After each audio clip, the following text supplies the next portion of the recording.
Hello everyone. आज हम बात करने वाले सेक्शन नंबर 238 के बारे में।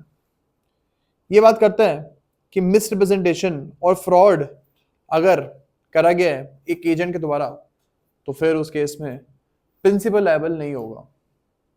If agent is doing some misrepresentation और फ्रॉड तो प्रिंसिपल जो है उस ट्रांजैक्शन के लिए जहां पे मिसरिप्रेजेंटेशन या फ्रॉड हुआ है, principal will not be liable for that transaction.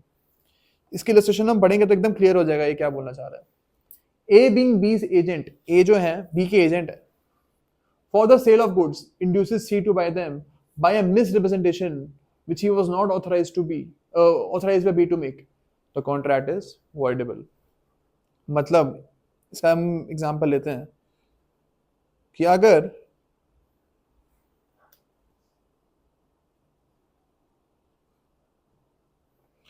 ए हमारे एक एजेंट है, यहाँ पे ए ही था ना एजेंट, हाँ ए एक एजेंट है बी के, इसने कुछ झूठ बूठ बोल के ए ने सी को एक आइटम बेच दी, थर्ड पार्टी है सी, इसको कोई आइटम झूठ बोल के बेच दी इसने। ऐसा बोल के भेजा कि सपोज जो आइटम है जो आपको मैं बेच रहा हूँ ये 100 दिन तक चलेगी आपकी। सपोज ऐसे कोई मॉस्किटो रेपेलेंट एक प्रिंसिपल का है वो, लेकिन ए बेच रहा है प्रिंसिपल के बिहाफ पे। जो एजेंट है सी को ये कह के बेचता है कि 100 दिन तक चलेगा ये, लेकिन एक्चुअली में ये चलता है सिर्फ 20 दिन तक, उसकी लाइफ ही 20 दिन तक की होती है। अब यहाँ पे जो थर्ड पार्टी है ये प्रिंसिपल को सू नहीं कर सकती इस चीज के लिए कि मिसरिप्रेजेंटेशन हुई है, बिकॉज यहाँ पे मिसरिप्रेजेंटेशन कौन कर रहा है, ए कर रहा है, तो ए को ही सू करेगा ये, बी को नहीं कर सकता है, बी प्रिंसिपल को नहीं कर सकता है ये मिसरिप्रेजेंटेशन के लिए सू। जो भी डैमेजेस हैं वो एजेंट देगा इस केस में। ओके और ये जो कॉन्ट्रैक्ट है ना ये वॉइडेबल है, इसको ये जो आपका ये प्रिंसिपल है ये वॉइड भी करा सकता है। मतलब जो ट्रांजैक्शन हुई ना ए और सी के बीच में, इसको बी वॉइड भी करवा सकता है, यही चीज बोल सकता है कि ये ट्रांजैक्शन आप खत्म कर दो, बिकॉज इसमें रेपुटेशन में बहुत ज्यादा फर्क पड़ेगा। क्योंकि भाई 20 दिन में अगर उसको उसको इसका आइडिया है इस चीज का कि जो मेरी मॉस्किटो रेपेलेंट है ये 20 दिन में खत्म हो जाएगी, और अगर हो जाती है ये चीज खत्म तो मेरी रेपुटेशन में बहुत फर्क पड़ेगा, इसलिए जो ए और सी के बीच में कॉन्ट्रैक्ट हुआ है इसको आप खत्म करवा दो, कोर्ट को जाके वो बोल सकता है ये चीज। ओके बी देखते हैं।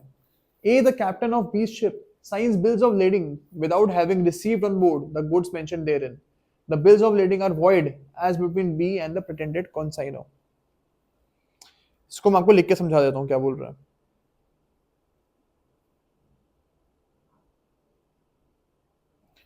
ए है एक शिप का कैप्टन,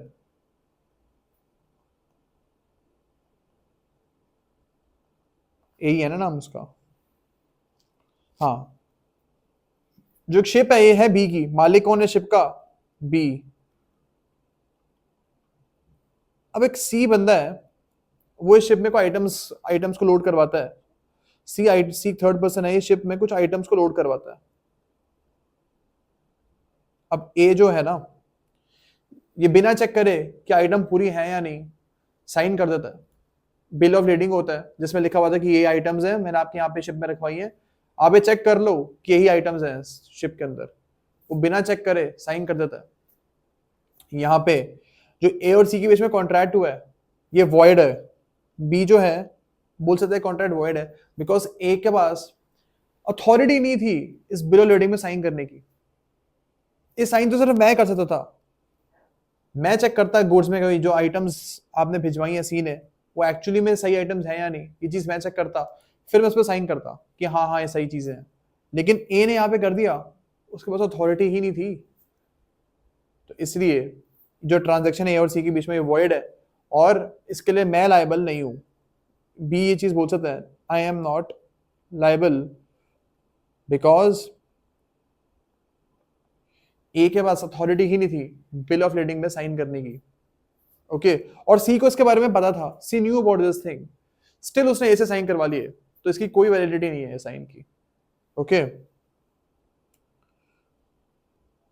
तो यही चीज बोली गई है, the bills of lading are void between B and the pretended consignor. तो जो सी है बी को सू नहीं कर सकता इस ट्रांजेक्शन के लिए कि भाई आप मेरे को जो भी आइटम्स मैंने गुड आपके गुड्स जो भी गुड्स आपके मैंने शिप में रखवाए इसके पैसे मेरे को दो। ये चीज सी जो है बी को नहीं बोल सकता, ओके, क्योंकि ए और सी के बीच में ट्रांजेक्शन थी ये वॉइड थी, इसलिए जो ट्रांजेक्शन है बी और सी के बीच में भी वॉइड होगी, because agent is representing his principal.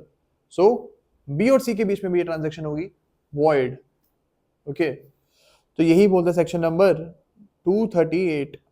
थोड़ी मुश्किल इसकी इलस्ट्रेशन थी, but I think it's now being simplified, तो आप समझ पाओगे उसको कि क्या बोलना चाह रहा है ये। एकदम क्लियर नहीं थी ये इलस्ट्रेशन नंबर भी तो, लेकिन अब I think it's more clear and I hope आपको कॉन्ट्रैक्ट्स पसंद आया। Contracts is over right now and I hope कि you like the prelims part of it. इसका जो मेंस वाला पार्ट है वो हम करेंगे ही, एंड उसको आप जरूर करना। उसमें जो हम केस लॉज वगैरह डिस्कस करेंगे they are important, because mains में कॉन्ट्रैक्ट के केस लॉज बहुत ज़्यादा इंपॉर्टेंट हो जाते हैं। The case laws of contract are very important from mains point of view, and that is why I'm really want you to do the mains portion of Contracts Act. Okay, thank you so much.